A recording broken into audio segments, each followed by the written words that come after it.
2017க்கு பிறகு திமுக கூட்டணி ஒரு பலம் பெற்று கொண்டிருக்கிறது. அதில் 1000 பிரச்சனை இருக்குது.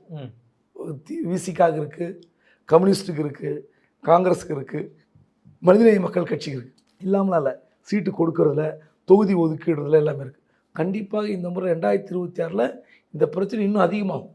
இப்போவே காங்கிரஸ் 3 விஷயமா பிரிஞ்சிருக்கு. கார்த்தி சிதம்பரம் ஒன்று பேசுகிறாரு, இவி.கே. சிலவன் ஒன்று பேசுகிறாரு, செல்வ பெருந்தை ஒன்று பேசுகிறாரு. அப்புறம் காங்கிரஸ் உள்கட்சி அங்கங்கே கூட்டம் வேறு மாதிரி பேசுகிறாங்க.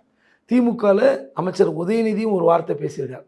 முதல் முறையாக நாடாளுமன்றத்தில் இந்த வேலையை பார்த்தாங்கல்ல வெற்றிக்காக, அந்த ஐடி டீமு அப்புறம் சில பொறுப்பாளர்கள் கூப்பிட்டு வீட்டில் கூப்பிட்டு விருந்து வச்சார், பிரியாணி சோறு போட்டார்.